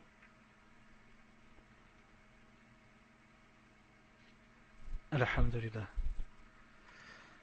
Question d'une sœur. Devons-nous passer le salam à l'innovateur? Jazakumullahu khairan, cheikh. Tafaddal. Mais allez, je reviens à la sœur qui a posé cette question. Maintenant, si elle veut l'aider, elle est libre. Non, si elle a par exemple de l'argent de côté, et elle veut lui en donner pour que lui il donne, yani, personne ne peut lui interdire cela. Non. Si moi par exemple j'ai de l'argent, je vais donner à une personne. Non. Que ce soit cette personne, je vais marier avec elle ou pas. Je lui donne mon argent, je suis libre. Donc si elle a de l'argent de côté, elle veut l'aider, ce n'est pas interdit. Non. Quant au mubtadi', il y a deux sortes de mubtadi'a. Il y a le mubtadi' qui est jahil, qui est ignorant et qui ne sait pas. Celui-là, on lui apprend. On lui apprend le. Et il y a le mubtadi' qui défend la bid'a et qui propage la bid'a et qui combat ceux qui veulent le combattre. Et comme ça. Celui-là, ni on lui dit salam, ni on lui rend salam. Mais le premier, par contre, non. Le premier, c'est un jahil. Non, il fait des bid'ah par jahl. Celui-là, je lui apprends. Je lui apprends son din et je lui donne des conseils et je patiente avec lui. Non. Mais s'il commence à défendre et à dire non, je suis sur la vérité, voilà les dalils, etc., celui-là, je commence à l'éviter. Non, tfadlal. Barakallahu fikum, cher. Question suivante d'un frère qui dit: comment reconnaître rapidement si la personne est une personne de l'innovation? Car souvent nous ne savons pas tout de suite, donc il nous arrive de rester avec cette personne sans savoir. Et là il ne précise pas si c'est un savant ou pas, en disant nous ne savons pas tout de suite, donc il nous arrive de rester avec cette personne. Fadlo cher. Toi, quand tu as découvert après que cette personne était une innovatrice, non, parce que tu ne peux pas découvrir les choses qui sont cachées. Mais maintenant que tu as su que cette personne est une innovatrice, si tu peux d'abord établir la preuve sur elle et lui donner des nasihas, ce serait mieux. Mais ce n'est pas obligé. Et si tu ne peux pas, tu l'évites. Mais il faut que tu sois sûr que c'est une bid'a, que ce n'est pas un péché. Car toute bid'a est un péché. Et pas tout péché est une bid'a. Il faut bien faire la différence entre bid'a, pour ne pas lui parler, etc., et entre péché seulement. Il faut bien connaître la différence entre les deux, Inch'Allah Ta'ala. Naam, tfaddal. Naam, cher, barakallahu fikum. Question suivante, question d'une sœur qui dit: pouvez-vous réexpliquer rapidement, cher, le troisième point du cours, qui est l'intérêt des gens, le délaissement de la prière mortuaire sur l'endetté? J'ai pas compris, qu'est-ce que je dois faire? Qu'est-ce qu'elle me demande de faire? Elle dit de réexpliquer rapidement le troisième point du cours, qui est le délaissement de la prière mortuaire sur l'endetté. Je résume très vite, je dis. Pourquoi les savants disent qu'on doit s'exiler? On doit s'exiler de quelqu'un qui fait la bid'a. Pourquoi? Ils ont dit car il y a trois intérêts.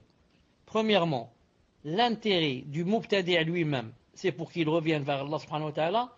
Deuxièmement, l'intérêt de celui qui veut l'exiler, du sunni qui veut l'exiler. C'est pour ses intérêts, pour qu'il ne soit pas influencé par lui, car quand je reste avec lui, il va m'enfumer, comme j'ai dit tout à l'heure, ou bien il va me brûler. Mais moi, en m'éloignant de lui, alhamdoulilah, je préserve mon din et ma aqidah et mon cœur. Maintenant, le deuxième intérêt, c'est la personne qui demande qu'on explique ce troisième, c'est, on a dit, l'intérêt des gens. Le prophète, sallallahu alayhi wa sallam, ne priait pas sur l'endetté au début de l'islam. Pourquoi? Maintenant, quand il ne va pas prier sur lui, les gens vont quoi? Dire, ah, donc c'est difficile de mourir avec des dettes. Donc, moi je ne vais plus m'endetter. Donc, c'est l'intérêt des gens, pour que les gens ne s'endettent pas. La même chose ici pour le mubtadi'. Quand je mis, les gens vont dire, ah, donc c'est difficile la bid'a. Donc moi je vais me préserver de la bid'a. Donc moi je vais apprendre mon din et apprendre la... Donc moi je vais faire des efforts pour m'éloigner de la bid'a et des mubtadi'a. Si je deviens, les gens vont me quitter, ils ne vont plus me parler, ils vont me délaisser, comme le prophète sallam délaissait la personne qui faisait des dettes. Donc en ce sens, voilà l'intérêt des gens. Vous avez compris? Pour que les gens s'éloignent de la bid'a et s'éloignent des mubtadi'a. Demande à la personne si elle a compris, Inch'Allah Ta'ala. Ne pose pas de questions, demande seulement à la personne si elle a compris maintenant, Inch'Allah Ta'ala. Naam, Cheikh, donc on va demander ça. Alors il faut aussi, si tu peux demander, vu que tu as le pseudo droit. Est-ce que vous avez répondu? Car je me suis déconnecté. Est-ce que vous avez répondu?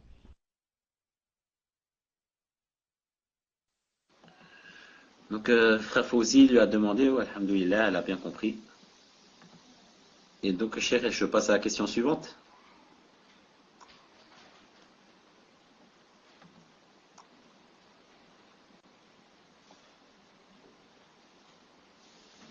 Tfadlo, Cheikh.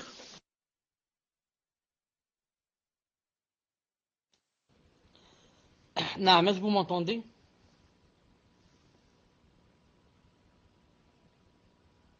Alhamdulillah. Donc, Inch'Allah, on va s'arrêter ici parce que je suis fatigué, je n'ai pas encore mangé et on a dépassé 1 heure, Inch'Allah Ta'ala. Subhanakallahumma bihamdik, ashhadu an la ilaha illa ant, astaghfiruka wa atubu ilayk. Assalamu alaikum wa rahmatullahi wa barakatuh. J'espère que vous m'en voulez pas si je m'arrête. Naam. Assalamu alaikum wa rahmatullahi wa barakatuh.